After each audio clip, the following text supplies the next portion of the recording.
कभी माँ बाप की सेवा करते करते दिल भर आए ना,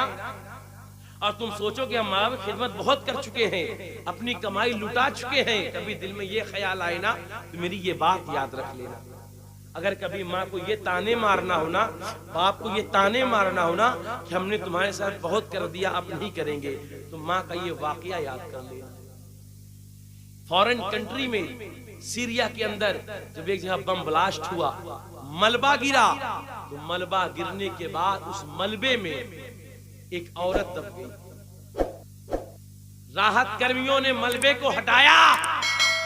मलबे को हटाते हटाते 24 घंटे से ज्यादा गुजर गए। और जब 24 घंटे से ज्यादा गुजर गए, 24 घंटे से ज्यादा गुजरने के बाद मलबा हटाने वाले कर्मचारियों ने देखा, जब एक मलबा हटाया उसमें एक औरत थी। एक औरत बड़ी बेहोश थी और एक शीरख्वार बच्चा वहां रो रहा था। उन्होंने बच्चे को उठाया, उन्होंने औरत को उठाया, हॉस्पिटल के अंदर एडमिट किया। जब औरत को होश आया, औरत को होश आने के बाद जो है, औरत के होश आने पे जो है वहाँ के डॉक्टरों ने पूछा,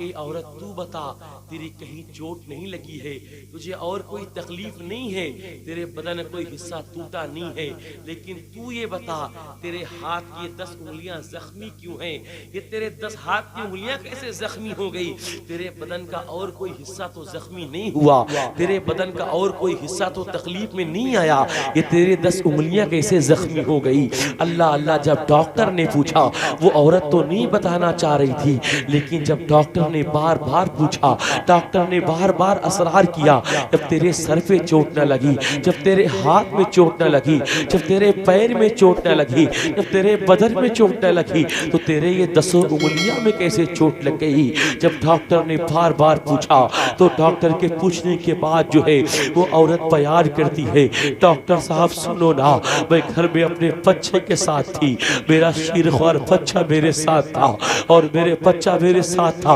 अचानक धमाका हुआ, मेरा मकान गिर गया, हम उसी मलबे में दब गए, हम चीखते रहे, चिल्लाते रहे, लेकिन कोई हमारी आवाज न सुन सका, किसी तक हमारी आवाज न पहुंच पाई, जब किसी तक हमारी आवाज न पहुंच पाई, मेरा बेटा मेरे करीब था, जब तक उसका पेट भूख प्यास भरा था तब तक मेरा बेटा खुश था, लेकिन जब उसे भूख लगी वो रोने लगा, जब उसे भूख लगी वो बेचैन बेकरार हो गया, जब उसे भूख लगी वो चीखने लगा, जब उसे भूख लगी वो रोने लगा। मैंने उसे अपने सीने से लगा लिया, जितना दूध मेरे पास था वो बच्चे ने पी लिया, क्योंकि मेरे पास भी खाने को नहीं था, मेरे पास भी पीने को नहीं था, मेरा दूध भी खुश्क हो गया। अब मेरा बच्चा जब भूख से बेचैन हुआ, जब मेरा बच्चा भूख से बेकरार हुआ, अब उसे दूध पिलाने के लिए भी मेरे पास ताकत नहीं है, वो मेरा बच्चा दर्द से बेचैन था, वो मेरा बच्चा दर्द से तड़प रहा था, वो मेरा बच्चा दर्द से रो रहा था,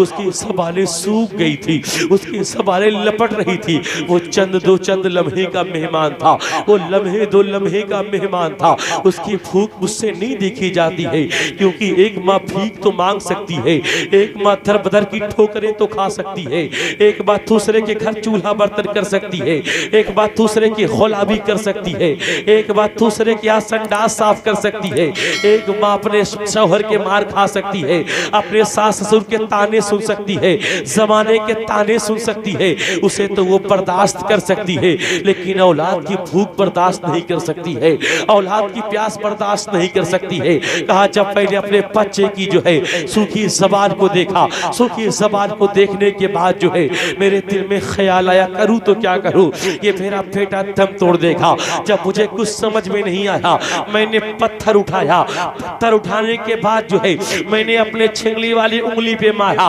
ये मेरी उंगली फट गई, मेरी उंगली से खून निकला, और जब खून निकलने लगा मैंने अपने बेटे के मुंह में लगा दिया, जैसे उसके मुंह में ये अपहरपा, जैसे उसके मुंह में ये खून गया, उसे थोड़ी ठंडक मिल गई, उसे थोड़ा सुकून मिल गया, वो थोड़ी देर के लिए खामोश हो गया। उसके बाद थोड़ी देर के बाद जो है जब मेरा बच्चा फिर रोने लगा, इस उंगली में खून न बचा, पहले दूसरी उंगली को जख्मी कर लिया, फिर उसके पूबे लगा दिया, फिर पहले तीसरी उंगली को जख्मी कर लिया, उसके पूबे लगा दिया, फिर पहले चौथी उंगली को जख्मी कर लिया, उसके पूबे लगा लिया। वो बाप बयान करती है अपने बेटे के सवार को जो तर रखने के लिए, अपने बेटे को सीधा रखने के लिए जो है पहले अपने 10 उंगलियों को जख्मी कर लिया और अपने बेटे के जो है गले में उंगली लगाई रही। अल्लाह अल्लाह वो बा जो अपने उंगलियों को जो है पत्थर से तोड़कर जो है पत्थर से कुचल कर जो है अपने औलाद की सूखी ज़बान को जो है नबी पहुंचा देते हैं, नबी पहुंचाने के लिए तैयार हो जाए।